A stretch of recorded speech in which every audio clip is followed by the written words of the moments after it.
All right, everyone, welcome back into another fantasy golf video. Going to be breaking down round 4 here of the Valspar Championship, giving you guys all the best bets for head-to-head bets, 3-ball bets, PrizePicks Underdog prop bets, as well as some better prop bets as well. We're going to touch on who is going to be the golfer that is most likely to win this event. It really feels like anyone can go out and win this event, anyone that's within shouting distance. We saw Justin Thomas go on and have a low round in round 3. We saw Shane Lowry go on and have a low round in round 2. That could happen. We could have someone climb up into the leaderboard, which will make the showdown picks and plays that we're going to be on a little bit more difficult to factor that in as well. So kind of a fun video to break down. Let's go ahead and get into that.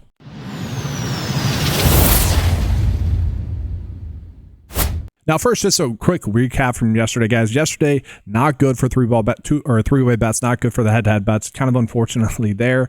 It was a day in which I kind of mentioned that we probably would be trying to attack a little bit more on betr when they gave us our prop bets, and that's exactly what I ended up doing as the day progressed, and we were able to get some of those prop bets because, well, it's just much better for stacking purposes. I mentioned this a bunch. Ran out this 6 slip bet that's ended up paying 2.5x out, which again, PrizePicks Underdog are not doing that, and that's kind of the whole point of betting on betr. And then I also mentioned specifically that with the PrizePicks birdie or better prop bets that we were getting, we could just be betting on all of them as like 2 slip bets to bet on over 3.5 birdies or better, but we were just better off just using that again on betr, just stacking those and doing over 3.5 birdies or better. I just did a 4 slip bet. I was mostly doing a lot of March Madness prop bets instead. That was kind of taking my time, but I wanted to get this out there because I felt like it was a big edge. It's kind of annoying there. I kind of wish March Madness wasn't going on because it probably would have been a bigger day there on betr. Now, that being said, I am kicking myself a little bit for telling you guys Benny Ann over or under 4 birdies or better. He did get 5. And if we just stuck with his strokes, like I mentioned early on, it would have hit. So hopefully you guys ended up doing his strokes. Hopefully you guys took my original take there on PrizePicks. Xander did end up struggling kind of a little bit as expected, even though he was a good showdown pick. Ended up struggling in the sense that the prop bet lines kind of ended up hitting as they were expected to. Obviously, he was the best bet on the board for under 4.5 birdies or better. That ended up hitting. Let's go ahead and take a peek here, though, at round 4. Looking at the weather, guys, the weather should be pretty decent for Sunday. We shouldn't have to worry about the weather playing a big factor, which is obviously very good. And so I do want to start off with the prop bets because that's really going to set the stage for somewhat of our expectations for round 4, specifically for showdown purposes, but really some golfers that could potentially make a climb for, winning possibly as well. And so we'll touch on that. This data does go a little bit into the head-to-head and 3-ball bets that we're going to be targeting as well. But looking at, guys, we are getting one prop line difference, and that's going to be with Tommy Fleetwood. Okay, we're looking at PrizePicks right now, and already it's telling us to bet the over here. So I think that naturally we would want to be betting on the over. 69.5 strokes there for Tommy Fleetwood on underdog. Actually, the issue that I have with that is I haven't found any other good bets I like for underdog just yet. And that's the only prop line difference that we currently have.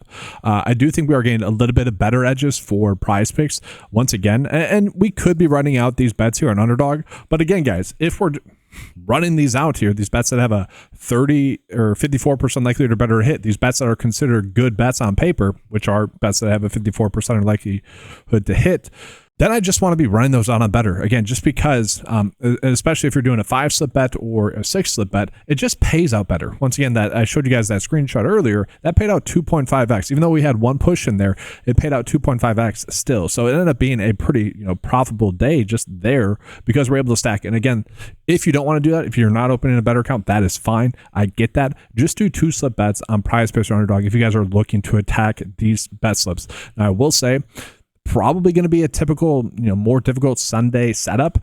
These golfers are going to need to convert on a couple of the scoring holes. Well, obviously the scoring holes that are in place. I do think it's going to be a little bit harder to score tomorrow than it was on Saturday, but we already know it's a difficult course to score, and that's not too shocking. And I will say, hopefully, I mean, it is pretty funny here.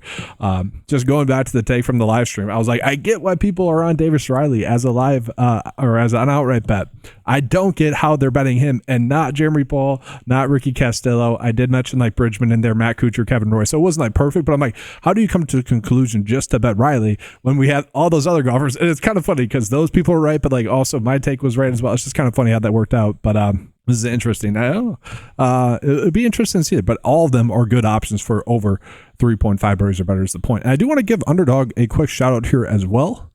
Underdog is now giving us some some greens and regulation prop bets. Now, we're not seeing any prop line differences, but if they're going to continue to do this throughout the whole season, the rest of the season, we could see some massive edges here in terms of prop line differences. We're going to see some occasions where these are off. And guys, these are much better to attack than strokes props, because strokes props, obviously one shot can hurt an under, right? A golfer can make one shank and get a double bogey, and that could ruin his chances of getting his under strokes. Whereas if that happens with his greens and regulation and we're attacking a prop line difference, that doesn't really matter because it's just one hole. Like, one hole is not going to destroy, one shot's not going to destroy the greens and regulations prop. So I'm pretty excited for that. I will say this under for Corey Conners of 14 birdies or better, 14 greens of regulation, I do like a decent amount. The question you got to ask yourself, is he going to get to 15 greens of regulations?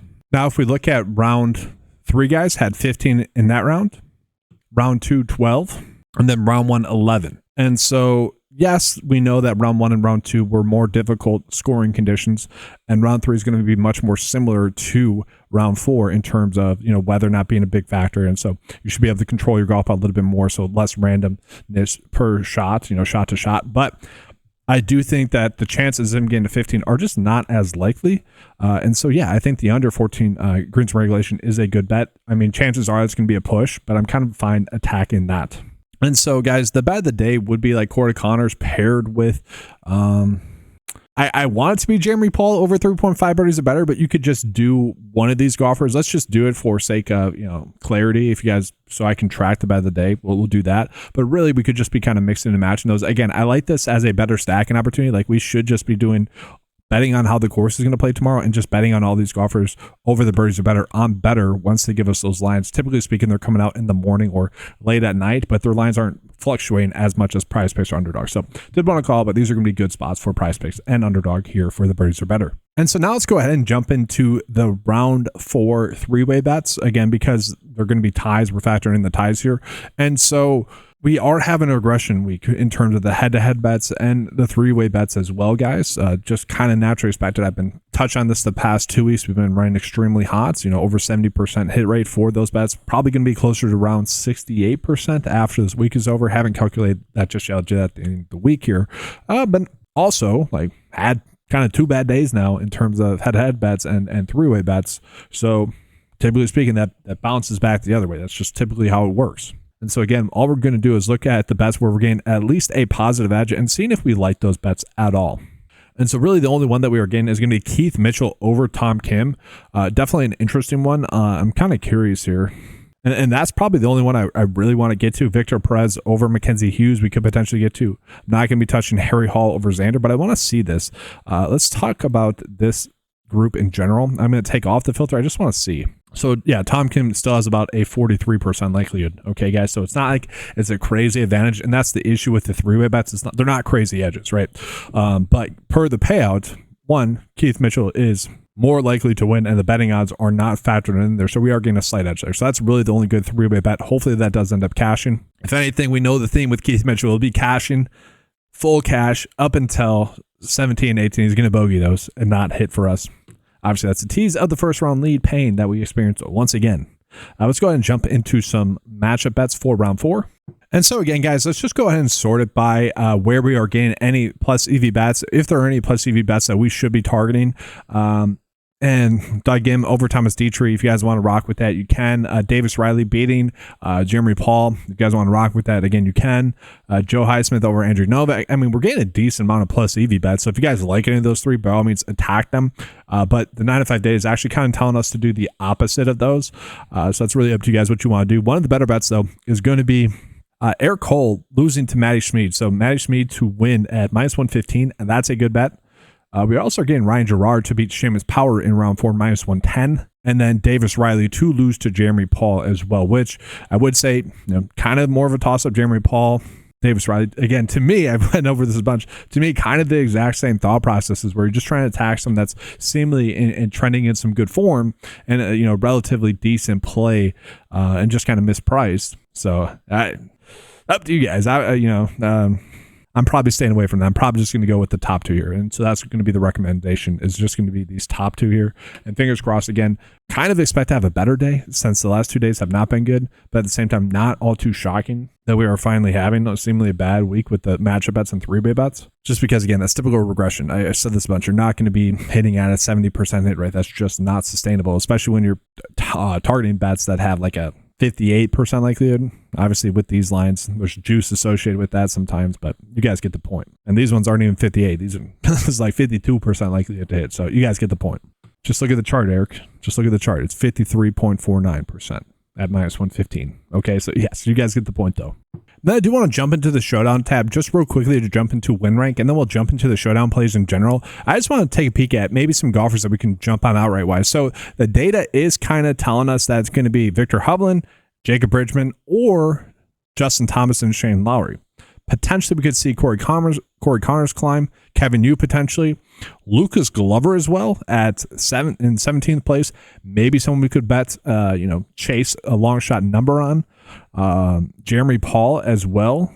And so the data is not liking Davis Riley. So maybe if you are someone that, did kind of go with the group thought there, maybe cash out if you have the possibility. It's probably not a good cash out. You're better off just letting it ride. You definitely are. So don't do that. That's terrible advice. Actually, just let it ride. Ricky Castillo is not terrible as well in 4th place, but we see it's probably going to be one of these 4 climbing. Obviously, JT and Shane Lowry potentially climbing. So let's take a peek here at the betting page and let's see if we can find some good odds. And so again, just to reiterate, it does really feel like anyone can win this, so it is kind of random. And that could kind of be the point of potentially targeting one of these live bets if you guys want to. I'm mostly staying away. Typically, I don't do many live bets unless it's obvious. Like earlier on in the year, we had Seb Straka.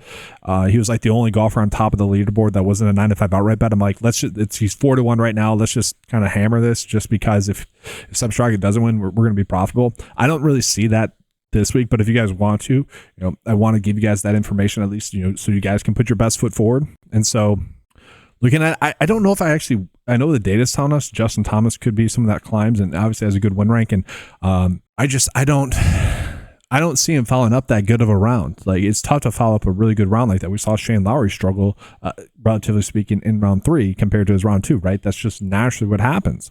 And so I don't know if I really need to get to JT. Maybe actually Shane Lowry is actually a better option where he had a good round in round 2. Obviously not as good of a round in round 3. Maybe he gets back to closer of a good round in round 4. I don't know if we need to get there though. But Jeremy Paul, again, at 33-1, kind of a crazy number for him. I don't fully understand that. Given his win rate, that's not bad. Billy Horschel is probably a little bit too far away, but 40-1, so interesting there. And then, definitely don't do a full unit bet on this, but yeah, we saw the data with Lucas Glover at 75-1. That could be an interesting sprinkle. So if you guys are someone that does do live bets, plenty of options to roll with. I'm kind of indifferent. I'm kind of just writing off this week.